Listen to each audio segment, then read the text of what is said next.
everyone, I'm Kariba Devine, and welcome to 12 News Weekend. Every week, we celebrate the stories that bring our community together, the moments that make Arizona shine. Coming up, bugged out. The valley has been buzzing after a week of wet weather and a mosquito takeover. And then thieves find love in an unexpected place. A couple caught in the act during an overnight break-in. And then later, an Arizona officer shares how he helped rescue a baby bear from a tree. But first, two incredible Arizona women stepping up to help their neighbors using their own resources to support families affected by the SNAP benefit suspension. Let's start with some good news. Take a look. In Mtisha Nubel's kitchen. What I'm preparing today is a 15-bean soup. Is a labor of love. We're better together than we are apart. I'm getting started with this. Nubel is the owner and chef at Bake Chemistry Vegan Cafe. We started almost 9 years ago. Cooking food from the heart. Wholesome, healthy, full of flavor. That she usually sells at local events and farmers markets. Just to be able to showcase my food, my love for cooking. And now that includes those who may not have the means. I just kept thinking the government shutdown and how there is just no end in sight of when they're going to resolve the issues and do what's right for the people of this country. And I just said, I got to do something. Something small but possibly life-changing, like providing food to those who will be impacted by the suspension of SNAP, letting people pay what they can. And if you don't have anything, don't worry. Take it anyway, because I don't want to see anyone have to go through food insecurity. So even if someone has a penny? Just come. Just come. 25 cents. Just come. Just come. Because the thought of someone not being able to eat after Saturday, I can't take that. I cannot take that. I will not take that. Arizona and other states nationwide will lose SNAP benefits starting November 1st due to the ongoing government shutdown. I am hopeful that we will have a federal judge who will take this up quickly. Chris Mays announcing Tuesday Arizona is joining more than 24 other states in suing the Trump administration, claiming the suspension of SNAP is illegal and that the USDA has extra funding that can be used in emergencies like this. We are facing a situation on November 1st that is potentially cataclysmic for our state. This is not some esoteric bureaucratic issue. This is probably the most important lawsuit that I have filed because it directly impacts the people of our state. The loss of SNAP benefits would impact the nearly 1 million Arizonans who rely on it for a meal. Nubel understands the worry. The emotion is just because I grew up with a single parent. My mom raised 4 amazing kids on her own. They too relied on SNAP periodically, which is why it's important for her to act. We have to be there for one another, now more than ever, but just in general, I hope that this sparks up and ignites a desire to just be a good person.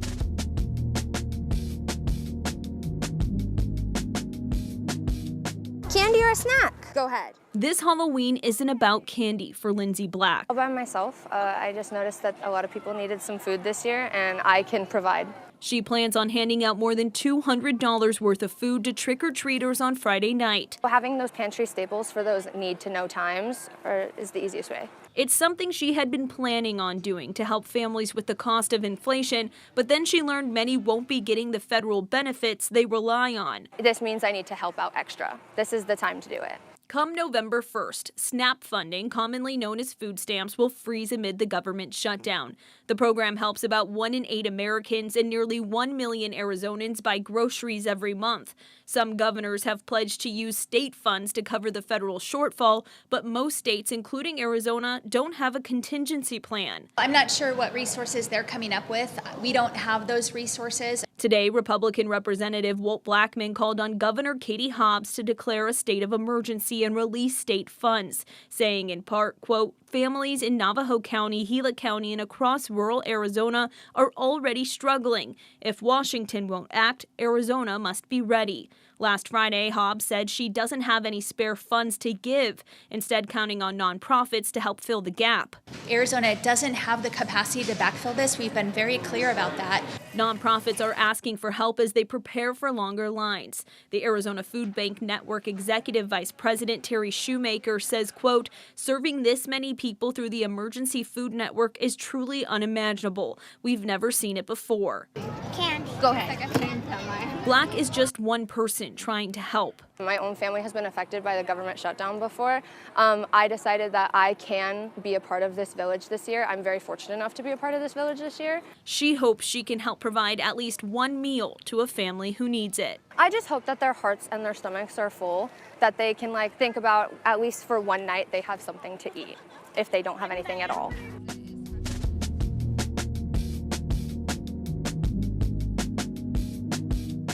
We are best known for Farm Express, which is a fleet of mobile produce markets that go around to communities in the valley that might have some sort of barrier to healthy food access. So grocery stores far away, transportation might be difficult. So we bring fresh, healthy, and affordable produce right to them.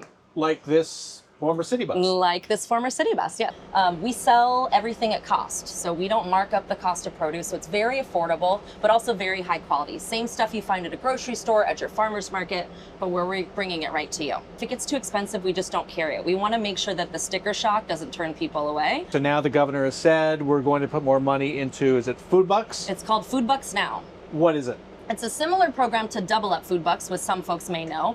But right now, at any Double Up location, which you can find at doubleupaz.org, there's a statewide network of providers that are going to be able to accept these Food Bucks now. This is a horrible situation for all the families affected, and yet my sense is a lot of people from all different walks, restaurants, food buses, food banks, and more are really pitching in right now. Do you feel that? I hope that people understand that, food is non-negotiable. We're not going to wake up without stomachs tomorrow. We've got to be able to feed ourselves, feed our family. So my hope is that we see the necessary and human response, which is we've got to take care of each other. We've got to feed people. Coming up, what do Arizona inmates and wild horses have in common? Well, they're both getting a second chance. Troy Hayden has their inspiring story when we come back.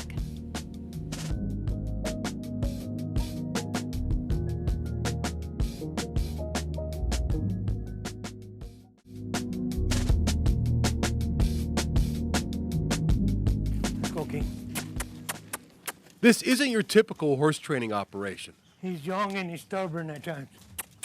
The orange clothing, the fences, the razor wire, they give it away.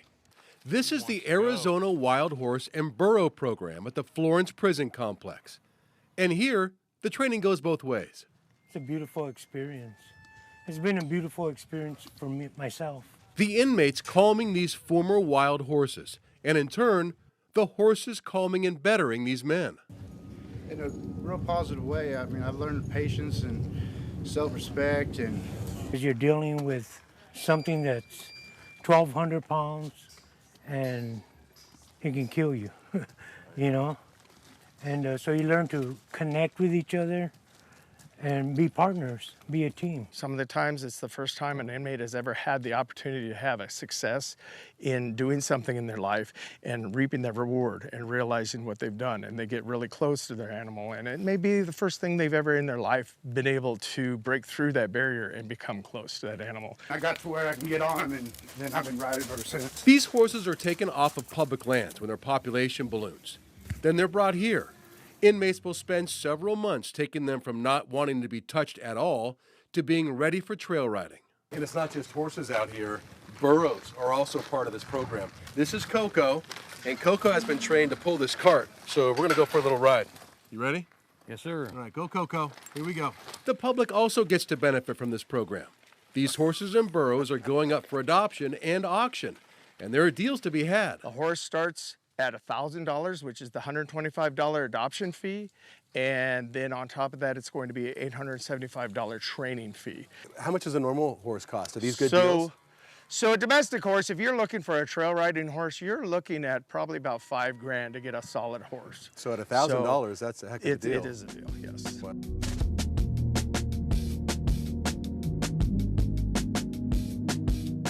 A taste of Jamaica in Arizona. In my opinion, I think we have the best Jamaican food in Arizona, the most authentic Jamaican food in Arizona. Renard White opened One Love Cafe near 19th Avenue and Indian School Road nearly 2 years ago with hopes of spreading his culture halfway across the world. My community is a local rural farming community, a small fishing village. But right now, home is all he can think about. This storm is so catastrophic.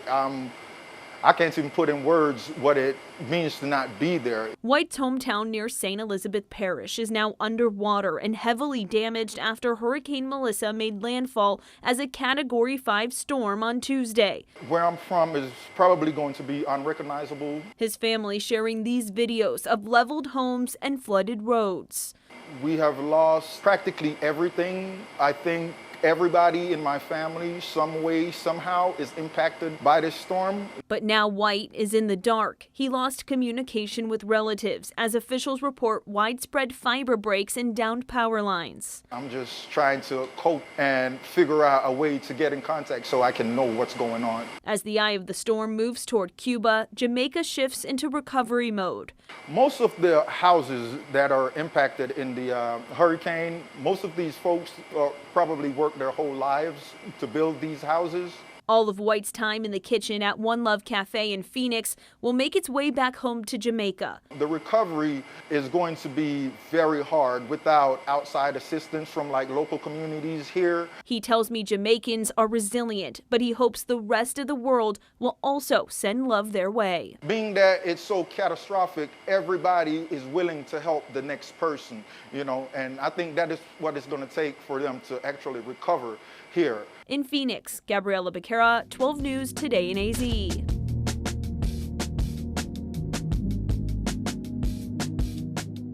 If you've walked outside in the last couple of weeks, or even if you haven't walked outside in the last couple of weeks, you probably got mosquito bites. I've got them all over the place. Well, the county says they've seen an insane number of mosquitoes since the big flood. They are typically looking for anywhere they can find shade. And Adrian with Mosquito Squad in Scottsdale, even things like little drain boxes, irrigation boxes, is hunting for them. They are terrible this year. We are doing just everything we can so he can kill them. Mosquitoes have been everywhere since the big storm at the beginning of October, and so has Adrian. A couple weeks ago, I did 17. You did 17 houses in a day? Yeah, and I believe that is, at least for our franchise, a record. Spraying pesticide anywhere they might hide. Standing water is mostly gone, but the mosquitoes that hatched in there have stuck around. At Maricopa County Vector Control, those storms started, backing up on top of each other. They saw it coming. I go, yeah, we're going to get hammered. This is the lab where they shake the mosquitoes down, liquefy them, and find out how many are carrying diseases like West Nile. Anywhere in the county that has too many of a certain kind of mosquito or any positive disease test gets fogged to kill them. Weeks after the storm, the numbers are just starting to drop. The daytime biters are starting to go down, but you're getting a lot of the backyard, the ones that, if you didn't dump out the water after the rains, you're getting a lot of those still. And the nighttime biters are the ones that carry West Nile. Thankfully, the county says human cases of West Nile are much lower than past years. Still, the county says you should look for standing water around your house. That's where mosquitoes lay their eggs. Use bug spray and fix your window screens, because these little biters are here for a while. William Pitts, 12 News.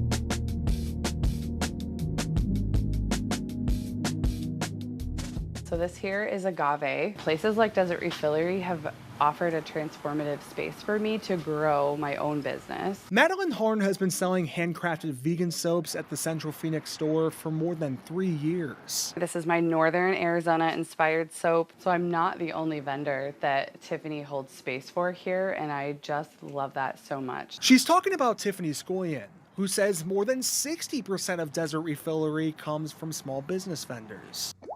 And we really try to do local first before we expand outside of the state of Arizona, because it's important to support your community. Easy, eco-friendly product swaps are also high on the managing partner's priority list.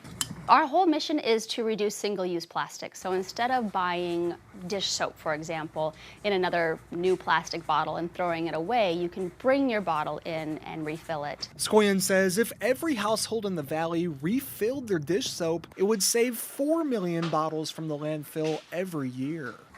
So the impact is quite high for one simple swap.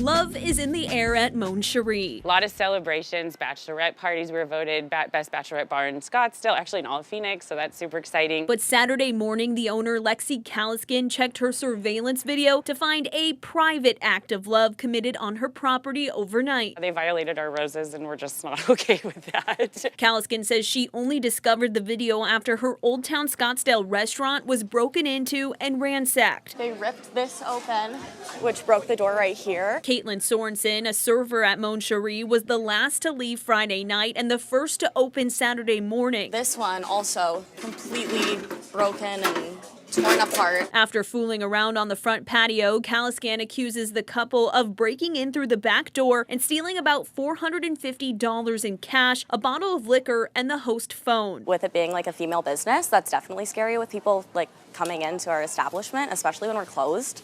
It's just very unsettling. The owner is sharing the video from the front surveillance camera. Actually, it's this one that they did not use their face mask. In hopes someone recognizes the alleged intruders. Hopefully we can catch them and they don't do this to some other business. It was my team this morning was super scared. This Old Town restaurant is a popular date night spot, but Caliscan asks customers to dine during business hours rather than have a romantic dinner overnight. Can't stop yourself inside of our heart. They might have just got a little bit too excited. I don't know.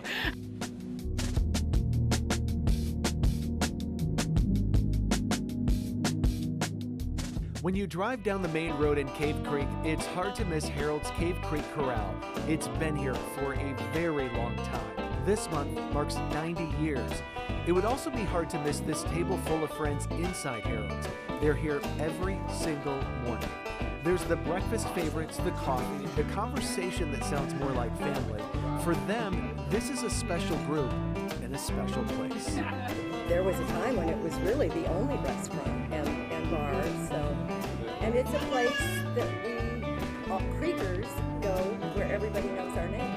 Creekers is what the locals call themselves, and boy do the locals have some stories about this place.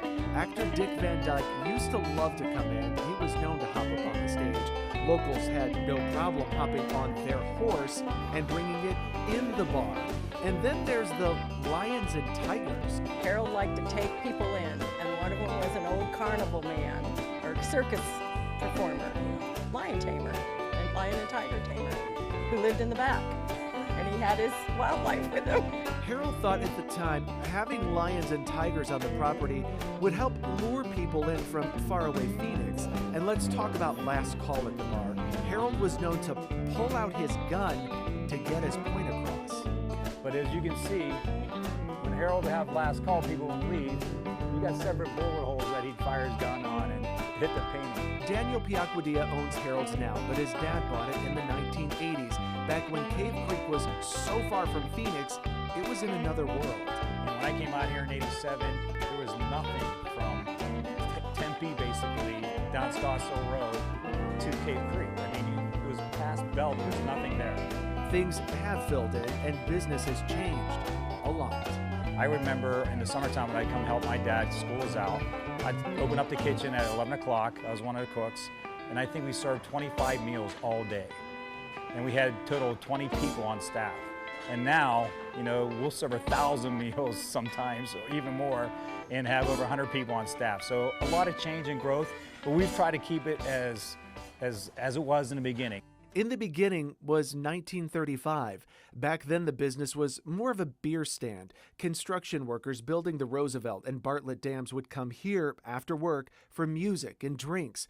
Over the next several decades, the business would grow into what it is today, a much larger bar and restaurant. How do you keep a business open for so long?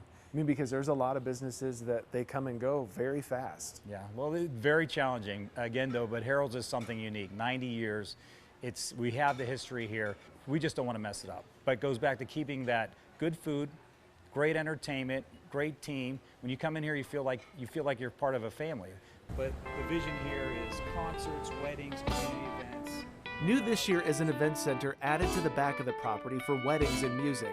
Today, a team is setting up a large stage for a concert, one of many now planned with big-name talent. It's today's version of attracting new customers from all around to Harold's, minus the lions and tigers this time, but with the same charm that's kept it a special place for so many. In Cave Creek, Justin Pizzero, 12 News.